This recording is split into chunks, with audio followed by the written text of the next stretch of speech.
Folks, welcome to another episode of Making Dough Restaurant Show.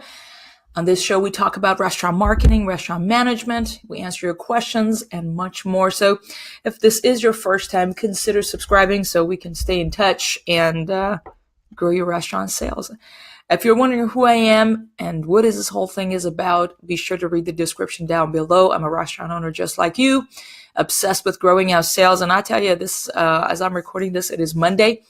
And we had a fantastic weekend. Last week's sales was very good by God's grace. All is going well. Went to a business conference and all hyped up. And we're like, oh yeah, different systems that we need to work on in our restaurant. And, how are we going to get ourselves more out of our operations so we can duplicate more? I don't know if you know, we're obsessed with also figuring out owning our restaurant in a manner that the restaurant does not own us. And yes, we could talk years about that. But we had a fantastic weekend coming back, and it is Monday. Within like 1 hour, we just kind of got a couple bad news. One is that our manager in our second location, failed to fulfill the order that was scheduled for one of our biggest clients.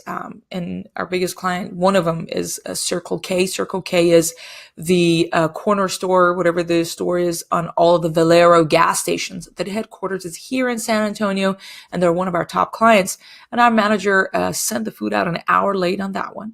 So that led to a lot of shenanigans and some bad news for the manager. We're going to leave it at that.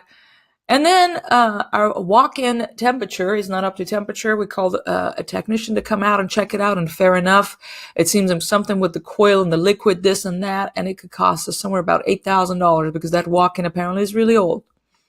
So here's the reason I'm sharing this with you is that if we are not focused on growing sales, when you get these bad news, you want to drop the towel. So at least for me, one thing I hold on to is like, dude, sales is good.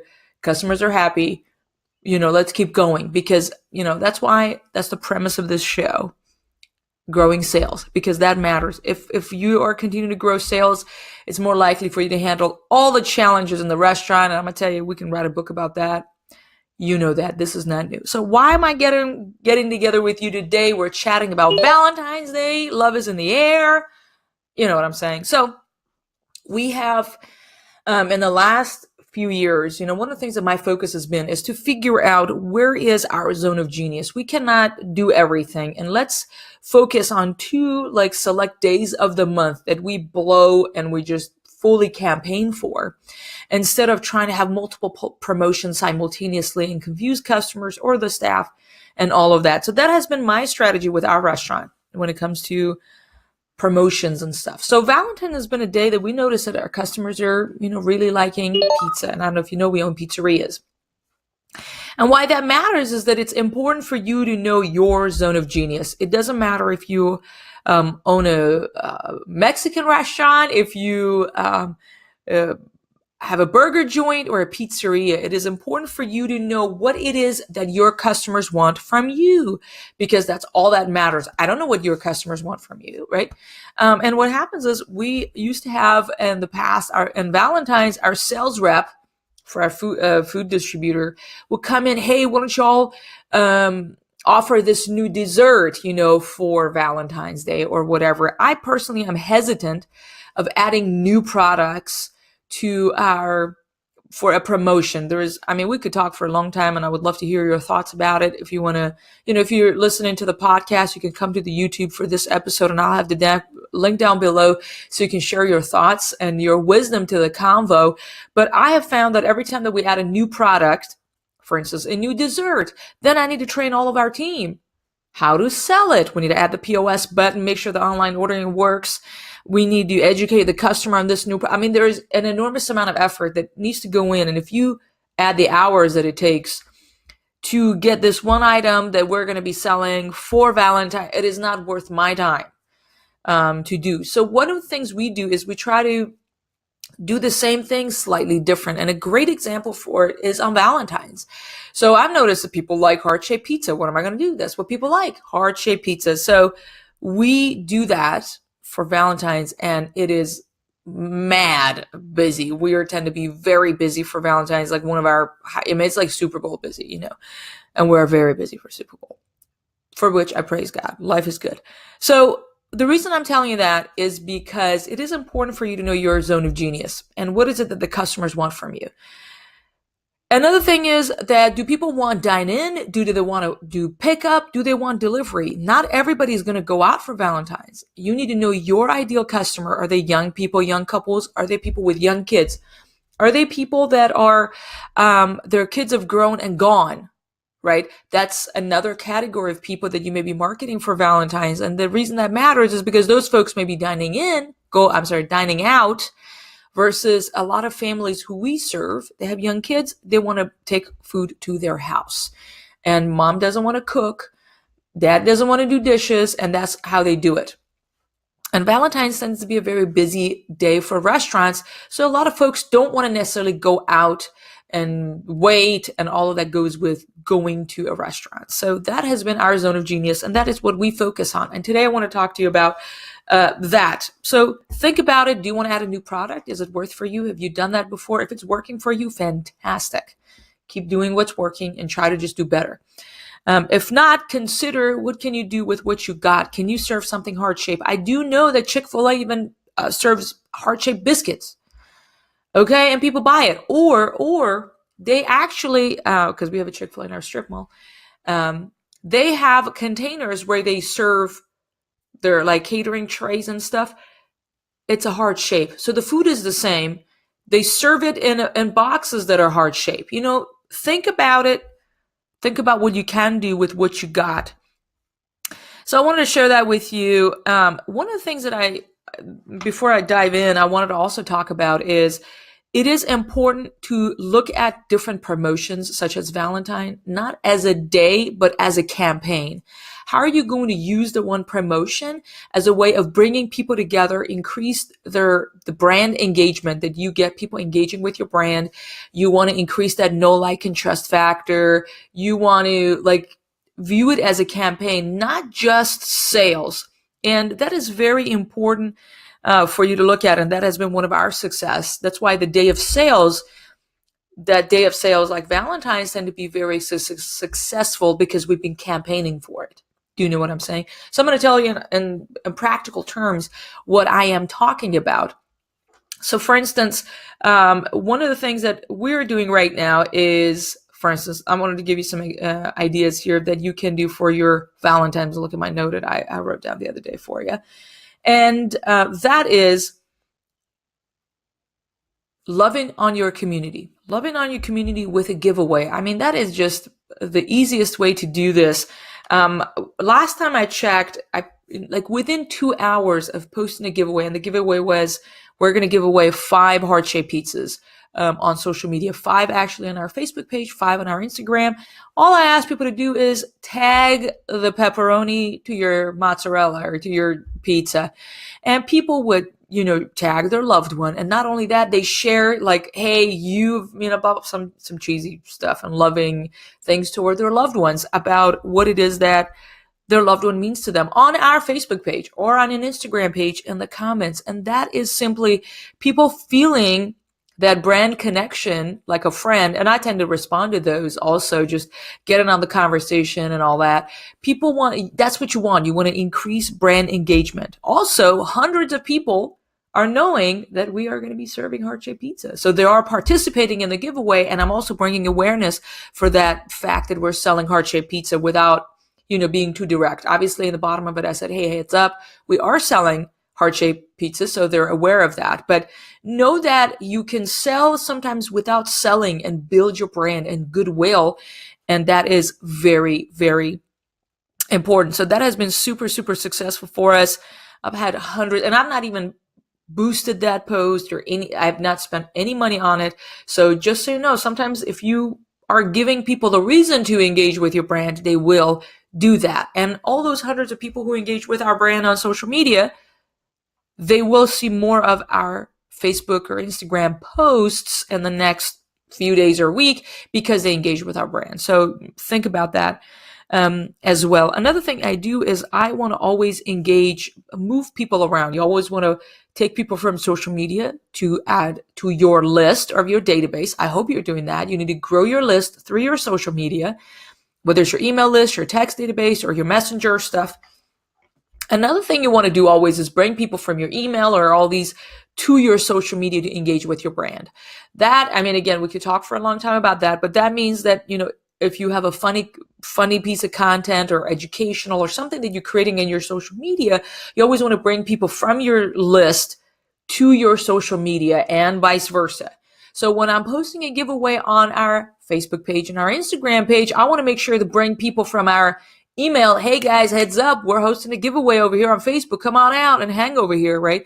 And we have, 7,000, 8,000 people on our email list. So I'm again bringing people on social, bringing awareness. I mean, you are moving people around. That is part of the campaigning that we are doing. That is very important to do. The other thing is you need to create some content around the promotion you're going to create. So for me, and I did this last year, I took videos, I took photos, I simply reused them this year. And this is the beauty of being organized a little bit as restaurant marketers, right? Doesn't matter what your position is. If you're a manager or a restaurant owner, you are a restaurant marketer. So be organized in whatever promotion you're doing, document it, the photos, the videos, even the social media posts. I grabbed the links from like last few years and I reuse them, tweak them here and there, but I don't need to start from scratch every year. You know what I'm saying? Help yourself with that. So I created cool, videos and cool photos and things like that. Some cheesy loving messages with toppings, the heart-shaped pizza, moving the pizza around. You got a pizza, my heart, things like that. And that I simply reuse. So it is good for you to create content around the promotion you're going to have. And as a way of campaigning, bringing awareness, in itself, you won't be able to track the sales it generates, but you will know that on that day, not only you grew your sales, but again, you increase your brand engagement and your know, like, and trust factor. And that is very, very important. You got to also, just the last couple things you need to remember is you need to update your website, always have a thing. People come into your website for different things, thanks to Google, or want to come in and place their order online. Have a photo of whatever promotion you got going on in the next week. So people, you're sowing seeds for them to remember. Everybody's super busy. If you don't want to be out of sight, out of mind, you need to be on their site so you're on their mind. So your Facebook header, you want to update some of these things, be involved in Facebook groups that you're sharing those giveaways or these contents that you're creating. Be strategic. And I hope that was helpful. I want to give you some tips on how are you going to make your Valentine's Day sales to be, as always, our goal is not only one of the best days of sales in the month, but of the whole year. Okay. Some bonus tips for you, and that is operational logistics that you must consider. At one, if you're adding any new items or it's of a discount, you need to consider the POS button that you need to create for the promotion. Then you need to also take down after the promotion so staff does not continue to administer the same discount to everybody. Been there, done that. Consider the schedule. So right now, Valentine's Day, I hope you have given verbal heads up to your team so they're aware. Love goes every day of the week and the year. So if you really love somebody, you don't need to celebrate necessarily on Valentine's with your loved one, if you're staff and all that.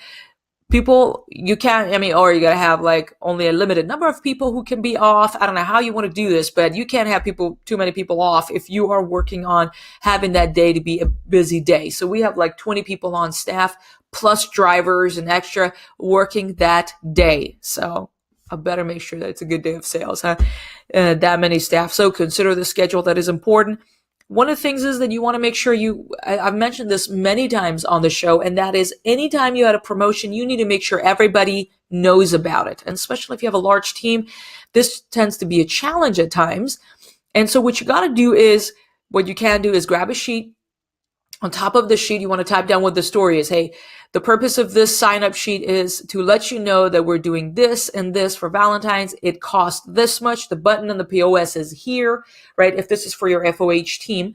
And if it's for your HOH team in your kitchen, you want to make sure, hey, this dish, it needs to be kept in the fridge, and to serve it, we drizzle it with this, or we whatever, right? Prep things that are going to be concerned in the kitchen, and then the name of all of the team members, the front on the FOH sign-up sheet and the kitchen. These are like info sign-up sheets to make sure your manager goes over this with every single team member, because this happens a lot. Customer calls for something and our team is like, I don't know. And that does not make us look good. And we really don't want to do that. Some of our team members work a Wednesday, 11 to 2, and that's it. So this presents a challenge, especially if you have a part-timer. Think about how you're going to mass communicate. Another thing you want to consider is, I've mentioned this multiple times, use your scheduling software to mass communicate with your team. Send an announcement out or whatever. You may have hot schedules or 7 shifts or, any of those. That's important. Do you have a whiteboard on your, somewhere in your restaurant that you can, again, keep buzzing about it, campaigning for the week or two before an event, so everybody's in the loop, everybody knows the game plan, so we're all moving in the same direction, making sure that this is going to be a great day of sales. Last but not least, love on your people. So think about how can you make it special for your staff that is working for you and with you on Valentine's. So for one, you want to make sure you yourself are present, you're hustling away with them, alongside of them. But what can you do? Can you feed them? Can you buy a little heart-shaped chocolate, a little chocolate bar that you give to every team member who works that day? It is important to, again, show gratitude in little ways that we can, because without our people, we really are not going far. I mean, that's just a fact. So our people matter, so we need to love on them. Thank you so much for tuning in to this episode of Making Dough Restaurant Show. I appreciate it. Again, subscribe if this is your first time. Let me know your thoughts. If you're listening on the podcast, be sure to leave us a review. That helps a lot. Got questions? You can always email us at makingdoughshow@gmail.com, or come on over to the website. We have some free resources for you, like 52 ways to grow your restaurant sales. If there's any way I can help you, got questions, I don't know, let me know. And I hope you're ready to make Valentine's one of the busiest days of sales for the whole year. Again, thanks for tuning in. And I see you next Monday right here on Making Dough Show. Thank you. Bye.